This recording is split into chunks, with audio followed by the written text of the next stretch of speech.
Welcome back to the Crypto Gorilla YouTube channel. So it's official, NFTs are dead and they are never coming back. Pack it up, floor it, and get out. I'm just kidding, of course. That sounded a lot like financial advice, and I don't give financial advice because I'm not a financial advisor. Everything you hear in this video is just my opinion. And if you haven't already and you enjoy this kind of content, would you kindly hit that subscribe button? So this past week has been very unpleasant for 99% of NFT projects. I saw this tweet by Giancarlo showing the drop off in users actively trading NFTs. You can see here, he says there's less than 10K active wallets, which means there's even less than 10K users since most people have multiple wallets they trade on. So it's not the best time to be launching a 10K PFP collection. Now, like we spoke about in my last video, the market moves in cycles, and this week has been all about meme coins, as a bunch of coins were popping off from Pepe to Wojak to Cope to a bunch more. Most of these are down pretty bad. It doesn't mean none of them are going to survive. There could always be one that is added to the ranks of Dogecoin and Shiba Inu. However, for me personally, I am not a meme coin trader, so I'm not going to pretend like I'm an expert. My advice, if you want to get into it, is to join a group of traders and learn slowly. Don't just ape your money into whatever they're buying. I know most of us are seeing posts on Twitter and Discord of people sharing that they turned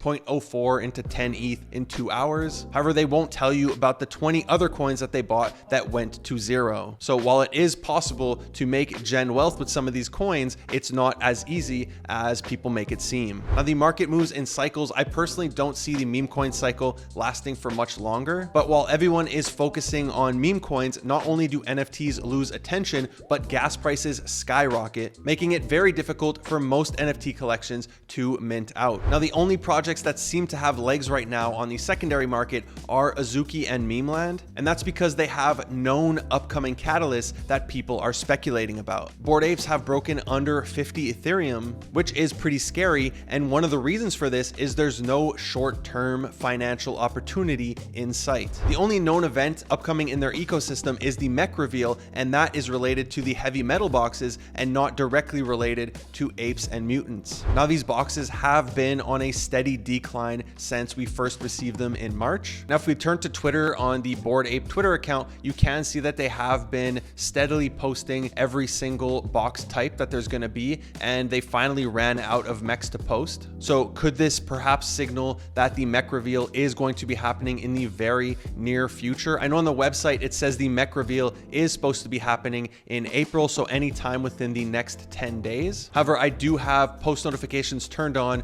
the Bored Ape account in case they make a tweet and I do get a chance to snipe one, as there's most likely going to be a small pump when they announce the official reveal, and I currently have no exposure as I flipped mine and put those profits into Memeland. Now, speaking of Memeland, they just dropped a few bits of news that are quite bullish. The first one being this trailer. I'm seeing a lot of speculation about it. One person did point out that in it you see a parrot, you see a mermaid, and you also see Zeus, who are all figures in the MVP collection. So could this signal that the MVPs are going to get a metadata change and perhaps their own PFPs? Or maybe they're going to get their own special lore in the Memeland story. But overall, it's a great trailer. A lot of people were excited about it. If this does indicate that Memeland is going to be launching their own anime series or something, which is perfectly in the realm of possibilities with all the speculation about them partnering with the Japanese publisher. And near the end of the trailer here, you do see this really cool shot of a captain standing next to the potato in the captain's word that looks a lot like the font from The Mandalorian. Now, the other bit of news that happened is this tweet by the official Memecoin Twitter handle saying one meme to rule them all. This is perfect timing with all of the Memecoin action that has been happening all week. But as I was saying earlier, they are really playing the whole speculation game, which is what drives a lot of price action in the NFT market. As for the price of the collection, it has been steadily trending upwards over the past month. And today we finally broke that 8 ETH floor. I did want to show you on screen, there was like 55 listings. Of course, the undercutters come in very aggressively aggressively and list back down to 7.5. Literally from the time I started filming this video up until now, they undercutted by 0.7. However, there's currently still only 77 listings, which is incredible for a 10K collection. And if we just scroll on Blur, there's barely anything here. So the floor is very thin. So NFTs are down bad. You aren't invested in Memeland. You missed the whole Memecoin run. What else is there to do in this market? Well, the airdrop potential has not gone away. There's a ton of potential airdrops for ZK Sync, for Scroll, for Layer 0. And the good thing is, despite gas being high, despite bridging, which you're still gonna have to pay high gas on Layer 2s is very cheap. And now that the mob has moved on to Memecoins, a lot less people are paying attention and farming these airdrops. So if you need to do something on testnet and use a faucet, things are working a lot better than they were a few weeks ago, where a lot of these sites simply were not usable. Now, the other thing high gas reminded me of was the high fees we were paying in the last bull market. And if we keep going like this, a lot of people are going to look for alternatives to Ethereum to trade NFTs. So this could be a great time to get into some other chains. I've personally been looking a lot more into Polygon, especially with the launch of do.gg, which most people are describing as Blur for Polygon without the bidding. I've personally been using it to check volume on Polygon collections, as well as did some trading. I traded some of the Gen 2 Trump cards that just launched. But when tools start to come out, it makes trading a lot easier and it attracts more people to use that chain. Now, the other good thing about do.gg is they are going to be having an airdrop, so you can accumulate points and hopefully receive some good money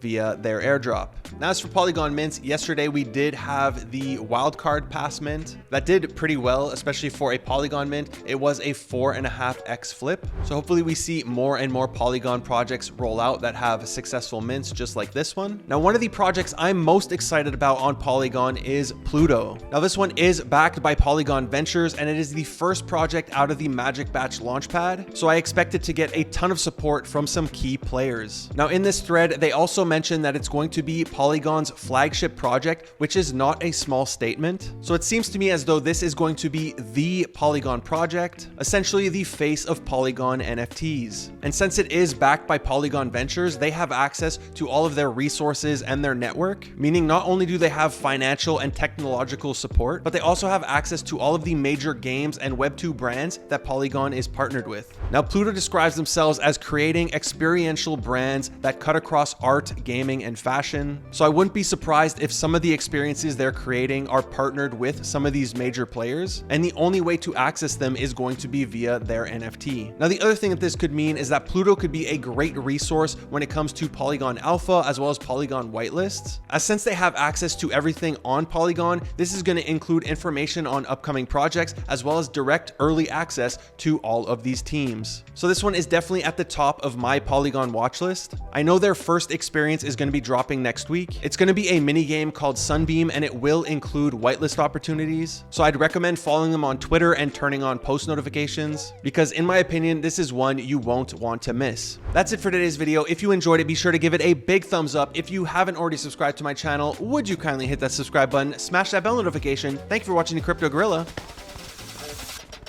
Peace.